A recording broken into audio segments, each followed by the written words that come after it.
Hey, happy Finish Friday, everybody. I'm excited to be here with you today to show you how to create a faux Carrara marble finish.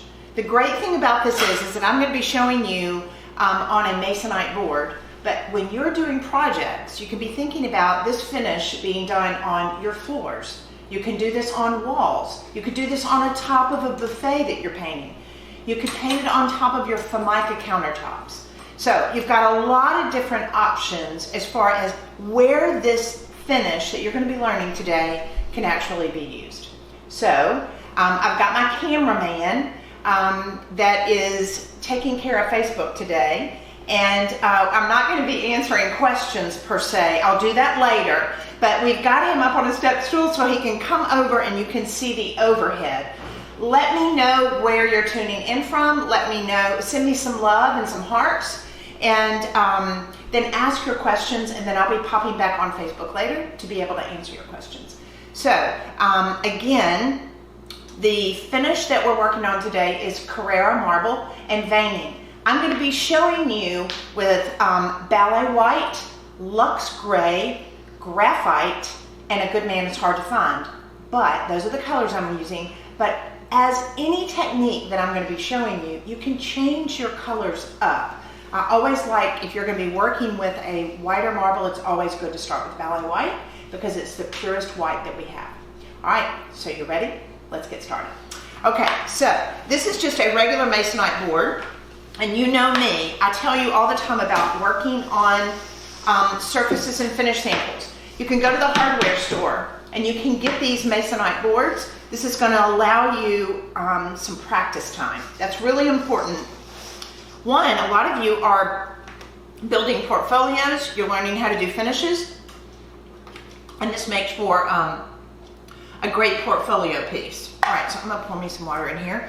So what you're gonna need today, as far as what we're working on, you're gonna need some glazing liquid. You're going to need 3 colors. Usually if you're gonna do a successful marble, you're gonna need 3 colors. And the base coat that we're working with here is just Ballet white. So I used a foam roller that we have here at Amy Howard at Home and rolled it on. We did 2 coats. Then I am going to be working with Luxe gray as my first color. And a lot of you have been asking me, with this new formula that I'm very proud of, it took us about 2 years to do it. If you want the new formula, right now we have it online. If you go to the website, and it will always have this half and half piece of furniture. That way you know that you have the brand new formula. All right, and so in addition to my Luxe gray, I'm going to be working with Graphite, and a good man is hard to find. And then when we're finished, we're going to need to put our matte sealer on. All right, so again, I could be doing this technique on my floors. I could do it on my countertops because the Ballet white one-step paint can be done on any surface. You can paint it on concrete, wood, melamine, walls, Formica, anything. So that's going to give you a ton of versatility. The other thing that you're going to need is you're going to need some turkey feathers. Jean Howard was very sweet to go run and get me these turkey feathers today. And you're going to need a natural seagull sponge. Okay, in addition, a chip brush that I'm going to show you how I use that to be able to pull out my fissure veins. Now, so I'm going to show you really quickly. This is something that I worked on before we went live, and it's some scumbling. I'm going to talk to you about scumbling, and I'm going to talk to you also about veining, but I worked on this, and I'm going to show you how to overglaze this in just a minute. All right, so the first thing I'm going to do is that I want you to remember, and 2, if you look at me for just a second, I've got a camera over here and I've got a camera here. If this is something, if you have a friend and you've wanted to be able to, you've talked about wanting to learn how to be able to do a faux marble finish, share this on your social media, share the love. While we're all in quarantine, we want to be able to help and encourage one another how to be able to learn and do things, and it's a definite Enjoy the Bragging Rights project. And if you aren't part of our before and after group on Amy Howard, you want to join that. It's an incredible community that shares their projects, and I just love how you love on each other in our group. It's just, it's very sweet and it's very encouraging, especially if you're brand new to this whole process of doing paint and finishes on furniture. All right, so I'm gonna mix up a scumble. I'm gonna take a little bit of Luxe Gray. So this is my color here. This is Luxe Gray, and this is the one-step paint. Basically, I'm gonna put a little here on the side. And the formula for this is gonna be 1 part paint, 1 part glaze. You can see that's about the same. And then 3 parts water. So I'm just gonna pour this on my plate. And if you want to, you could mix this up in a bowl. But the part of the reason why we're working with glazes is because the glaze, which is this right here, and it allows us to make a glaze. With water, the glaze, and our paint, it's thinner. It's gonna make it to where it's not opaque. It's gonna allow this base color to be able to show through and give us some depth. All right, so the next thing we're gonna be working with is this is my natural seaweed sponge. What I do with this, I'll usually cut them in thirds. So that way, either thirds or fourths. So that way I wanna be able to have this area here. I do not wanna work with this prickly side of the sponge. I wanna be able to work with this side that's open, and it's got these little open areas in it like this that will hold the paint a lot easier. All right, so I've got this mixed up just a little bit. It's really a lot like a cooking show in a way. And now this is gonna be a scumble. This is gonna be the base that we're gonna do first, right after we've painted it. This is gonna give you depth, and it's going to act as a foundation for you to lay your veining in over. So I'll load up my seaweed sponge. I'll have something else. Usually I want to offload it just a little bit. I never want to go from loading up to offloading onto my surface. And here's a big key. I want you to go from upper left to lower right. When you are doing a faux marble finish, if you'll notice, there's usually a direction, and it's where the veining is going to go, and it's good to get in the habit of doing a 45-degree angle. So from upper left to lower right is the way we're going to start. So we're going to lay this in. Now, look at the other thing that I'm doing. Look how I'm opening it up. This is what your scumble is called. See how it's open, it's going, it's moving, it's closing. Look at the variance. There's not a whole lot of difference in the color. Now, very quickly, I need to come to the outside of this, and look at this. I'm gonna start moving this into the negative space. Do that first. So come everywhere where you've, look how, see how already how I'm softening it, and I'll gradate that into that negative space where I didn't add that color. You'll notice I've got a lint-free rag that I have made into a pad like this, and it's a hit drag motion. If you could hear it, listen to this. It's a hit drag. So very quickly, I'm going to the edge of where I laid the scumble, and I soften it. I can have some areas that I'll leave just a little bit darker if you want, but I'm just gonna, I'll pat it just a little bit like this. So this acts as the base to my veining. The good thing about this is the fact that I'm working with the one-step paint, it's gonna dry fairly quickly. So, and I've also thinned it and I've added the glazing liquid to it. So that way it's gonna dry fairly quickly, so that way I can go in and I can do my veining. All right, so now I'm gonna take this plate right here again, and I'm gonna make up a vein. Now, as a rule, I'll have a couple of different vein thicknesses. So I'll have a thinner vein consistency and then a thicker. And that's basically gonna allow my veins to be darker. All right, so I'm adding 1 part of my one-step paint. I'm gonna add just a little bit of my glazing liquid, which is also water-based, and a little bit of water. All right. I'm gonna stir this up. And the color that I'm working with that I did my scumble is our Luxe Gray.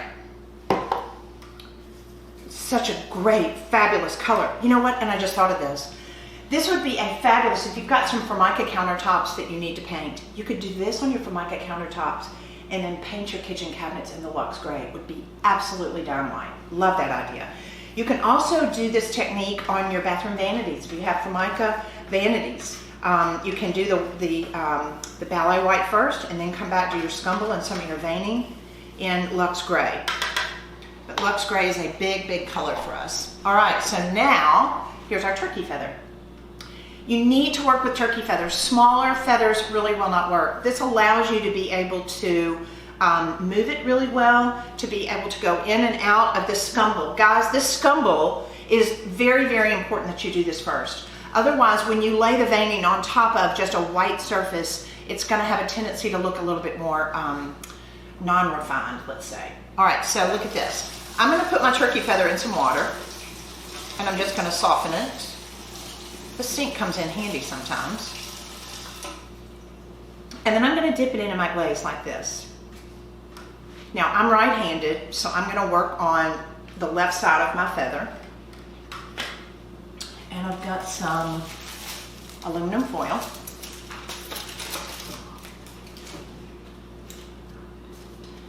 So while we are actually filming this as well to be able to go on YouTube, so if you have some questions, be sure and ask on this forum and I will be answering them later. All right, so I'm gonna start again in the upper left-hand corner and I'm gonna work my way down to the right. This is a 45-degree angle. And I'm gonna lay this feather down like this, lifting it up. Look how I'm lifting it up and laying it down. And I'm working more rigid. Is that showing up on camera? So, can I hold that up? Will that kind of help just a little bit? All right, so guys, listen.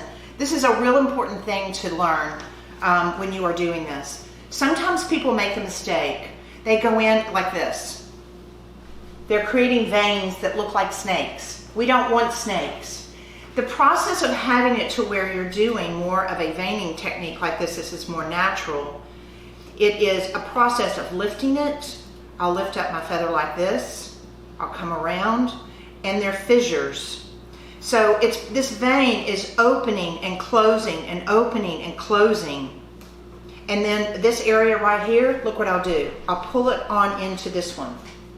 As a rule, you want to be careful not to go straight across. You can have this maybe 5% of the time. Does that show up? If I do that, does that help y'all just a little bit? All right, and I've got my GoPro over here. Can we see it on my GoPro? Okay.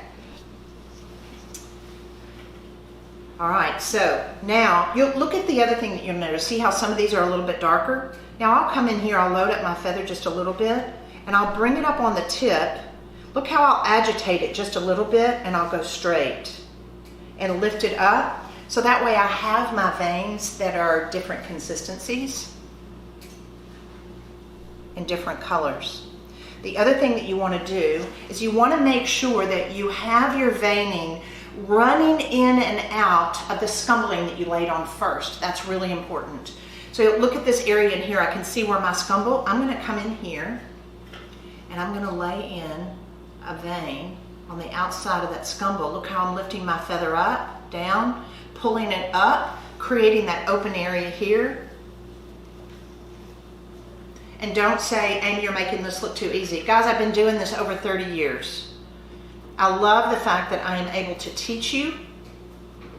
I've had the opportunity to work in museums, to be able to go in and create. I've done marble columns on PVC pipe. We've done trim out of this. And you can create this look and make it really beautiful even on walls. Now, but the main reason I thought, we're focused so much on doing kitchen counters and cabinets. I wanted to be able to show you how to be able to create this look on your countertops. All right, now here's something else I want to be able to show you. The second thing you need to do is you need to come back in with a secondary color. This is graphite. You can also, it's a complementary brown that looks really beautiful with this Luxe Gray that I'm working with right now. And let me show you. I'm going to be really careful. If I have about 60% of my veining in this color. I want to come back with a secondary color that's a little bit darker, but it's only really going to be about 20%. It's all about composition. It's about laying this in. Now, I'm going to, because this is a darker color, I'm going to be really careful with it. And I'm just going to keep it kind of small. Have it cross over into here a little bit, come down along beside it, and then break off. Okay? Is that fun? Oddly, I could do this. Like, it's very satisfying. Now, look, I'm going to get a wild hair. I don't want to go, I don't ever want to go horizontal like this, but I'm going to go just a little bit, and I want to be able to have a small vein that's going to connect into that area over there. Is that good? All right, so now after you lay your veining in, here's the other thing. Don't go crazy on the veining. You need to practice. Again, get this masonite board, put a couple of coats of Ballet white on first, do your scumble in Luxe gray, and then I want you to be able to come back, and this is just a regular Amy Howard chip brush. And you can come in on some of these darker veins that I've got a little bit of color, and look at that. I'm not dragging it at all. I'm pouncing it. I'm going up and down. Hear that? Can you hear that? So I'll come in and I'll soften it. And what that does is it's gonna set it back just a little bit. Here's another real important thing. Don't do the whole thing, because you wanna be able to have variances. I wanna have an area that's a little bit darker, and I wanna be able to have it a little bit lighter. So don't go over the whole thing. And if I've got an open area like that, I might kind of pounce it like that, blend it in.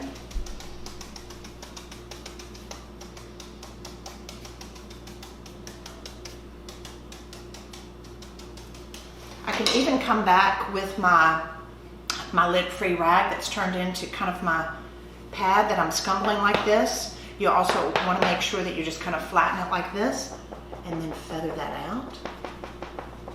So that way, that vein, it'll have some darker areas, and that way it's a little bit thinner. Isn't this fun? All right, so look how I've blended that together. I'm gonna hold this up so that way we can see it on our GoPro. That way, hopefully you can kind of see this at home. Is that showing up? Leaning it that way. All right, so I've got one that I had done right before we went live. And again, layering is just very, very important. Having those glazes where you put a glaze on top of this now will make it will set it back and make it look that much more authentic.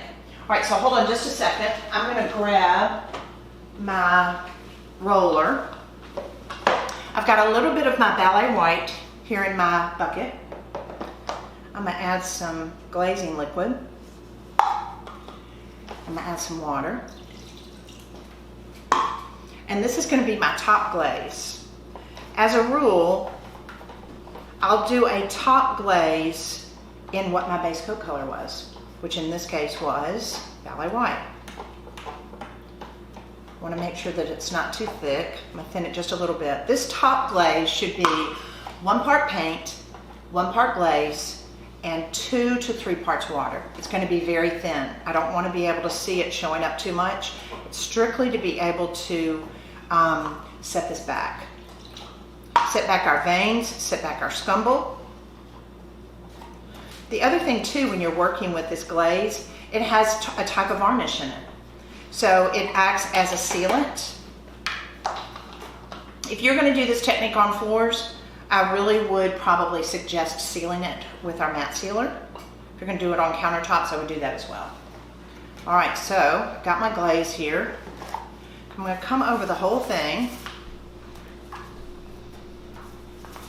Again, I cannot stress to you the importance of glazes coming on top of things. And this glaze, the reason it's a glaze, it's thin, and it's not opaque. It allows me to be able to have, to come back on top of this, soften my veins a little bit where they're not so as stark.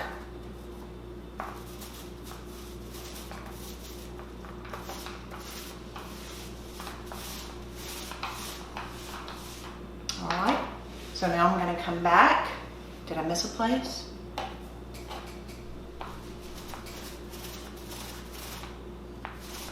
Okay.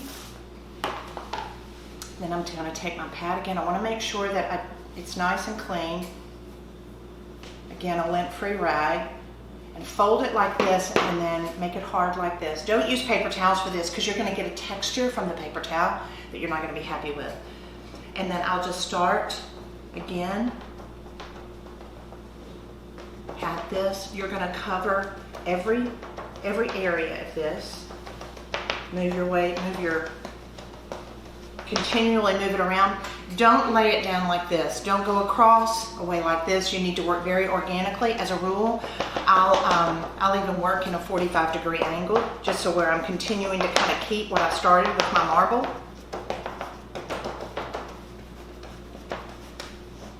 So showing up, isn't that nice? Isn't that pretty? That way it sets that back. It makes it look a lot more natural. Then you can come back after this dries in about an hour. You can come back with the matte sealer and roll this on with the foam roller, and that way it's going to give you a pretty sheen. If you want, you can come back and wax on top of sealer on your marble. It gives it a really pretty finish. As a rule, remember, you never put sealer over wax, but you can put wax over sealer. But if you want to just finish off with the sealer, that'll make it really pretty. That way, if you wanted to, you could, if you painted your floors, you can tape it off and do this on one block, and then you could do a black marble next to it and have a black and white checkered floor. Again, you can use this on a large frame. You can do this on a wall, countertop, on the top of a buffet. Depending on the size of the piece that you're working on, you want to make sure that your veins and the scale is going to be working together. So hopefully this has been fun. I want you to see just how easy it is. Again, the colors that we used were Ballet white. I did my scumbling and my veining in Luxe gray, and then I added a little bit of a darker color value of my graphite. So we're going to be making a blog post out of this. We'll be sending it out to you. Be sure and continue to watch us on YouTube. We'll be uploading these videos because we're all about teaching you how to have a beautiful life, craft a beautiful life. Have a great weekend, everybody. Bye. Thanks for visiting the Amy Howard at Home channel. If you love DIY projects centered around painting, doing refinishing, and everything in your home, you want to make sure to subscribe by clicking the button below. And don't forget to hit the notification bell, so that way you'll be the very first to know about all of our new tutorials and our new projects. You can also view our most recent tutorials to the right. Thanks again for watching.